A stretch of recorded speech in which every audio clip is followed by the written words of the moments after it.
Never put that together. Okay, slide number 23.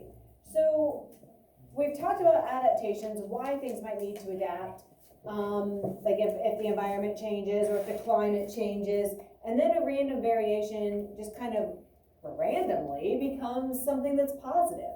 So it's not an adaptation unless it's beneficial to the organism, right?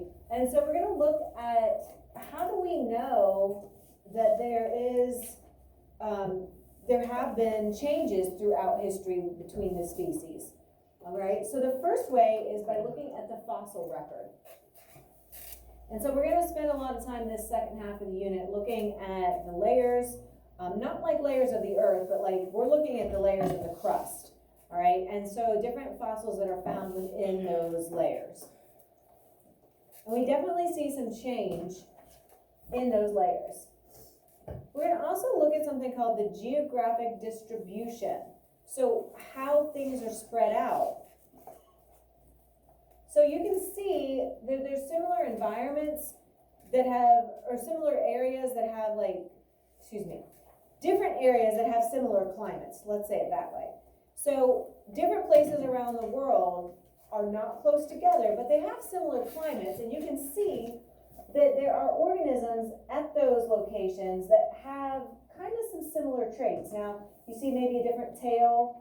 Obviously, you see more like they're plumper bodies here. These are leaner. So like you see like some variation, but it kind of makes sense that if you're having a similar type environment, that you have similar type organisms that are found there as well.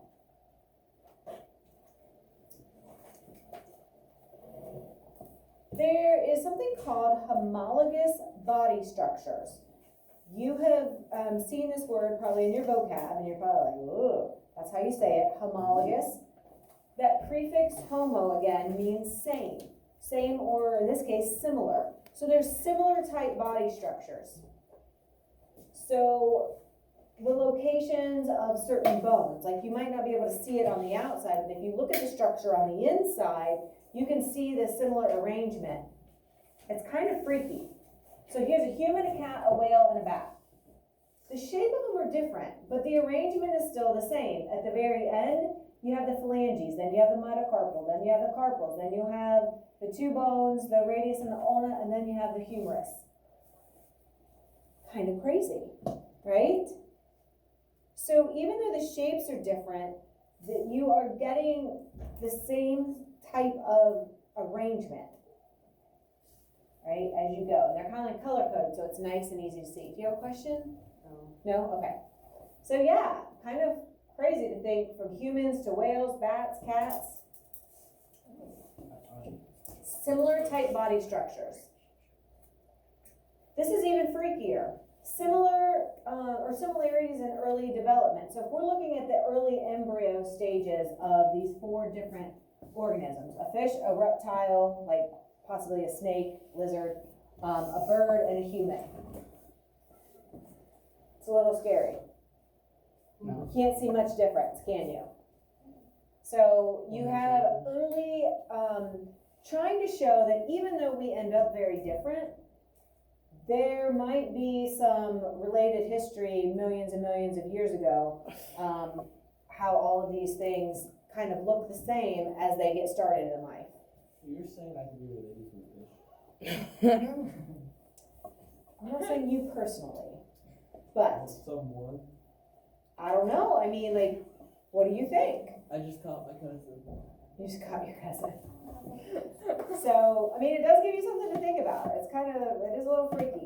And then finally, and this is kind of a big deal, the development of antibiotic resistance in bacteria. So if you go to the doctor and you have a virus, can they give you an antibiotic for that? No. No, not for a virus. A cold is a virus. Antibiotics don't work. COVID is a virus. Can't give you an antibiotic. It won't work. It won't do anything, right? So there's a lot of, any type of virus is not cured or fixed with an antibiotic. So if you go to the doctor and you're like, oh, I have a sore throat, and they're like, oh, here's some antibiotics, you might have strep throat. They don't do that. They do a test to see if you, have strep throat, they do a throat culture and swab to see, and then they check to see if you actually have that bacteria, that streptococcal bacteria. If you do, then they will give you antibiotics. But if you have just a sore throat because maybe you're getting a virus and like you get that sore throat, the antibiotics isn't gonna do anything, and so they don't wanna give you antibiotics if you don't need it.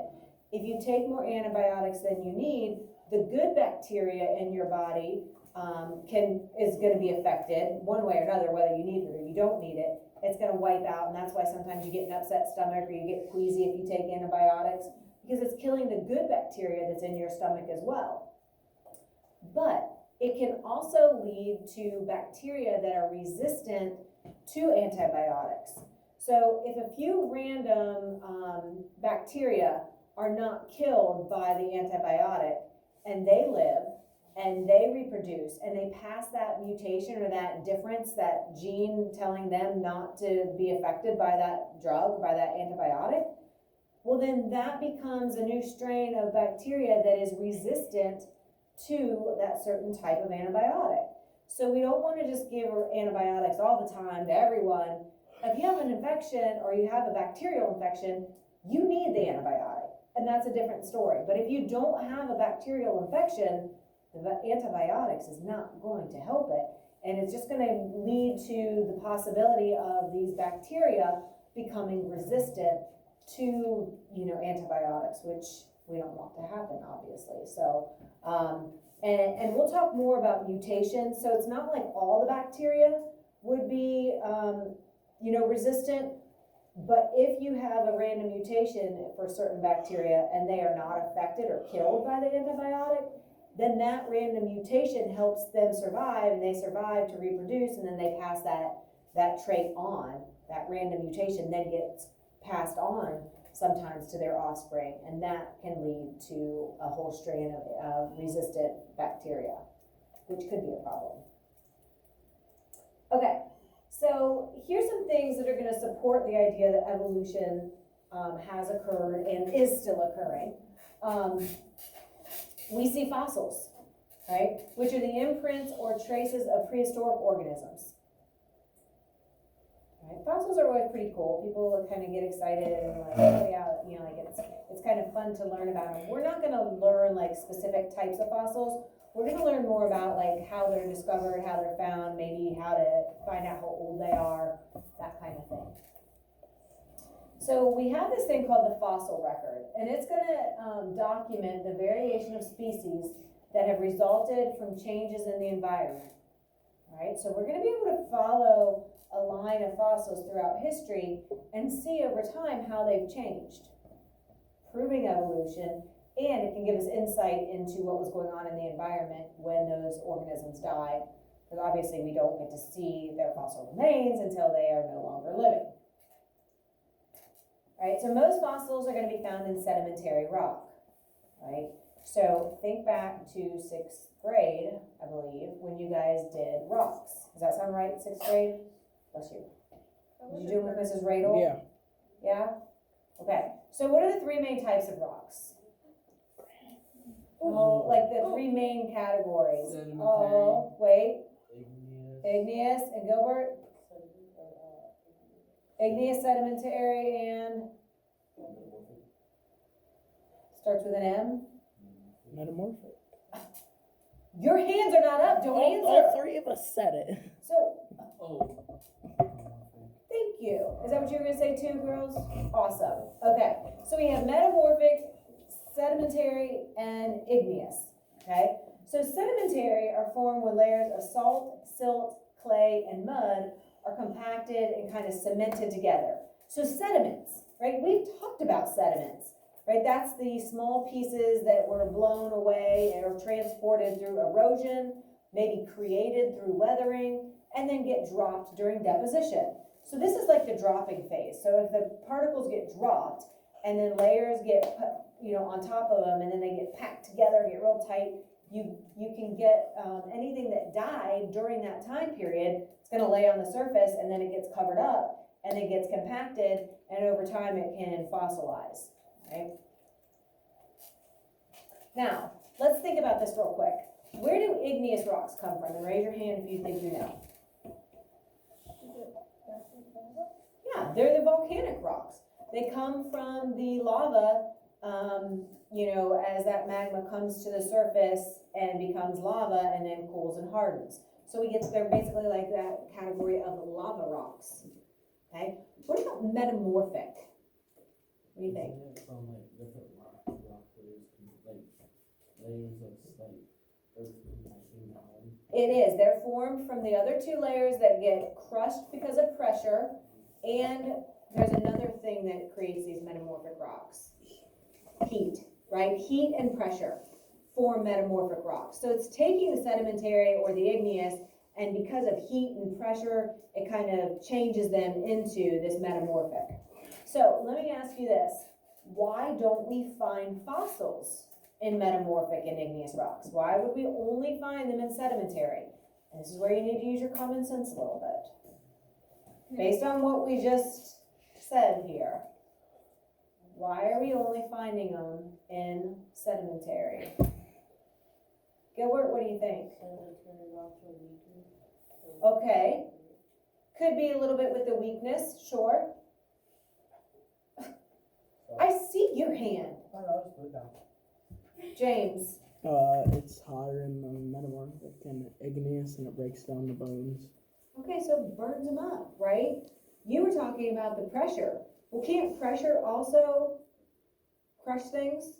So if you have fossil remains and it gets heated up, it's gonna burn it up, right? If you have fossil remains and they're getting compacted, like Braden was telling us, getting crashed, crumpled, destroyed, they don't live through it. So fossils were there, they just don't last. Braden, do you have anything else to add, or did we cover it? He's going back to silence. Okay. So we only find them in sedimentary because the metamorphic and igneous rocks have too much heat and pressure, and they will just get destroyed. Those fossils will be destroyed.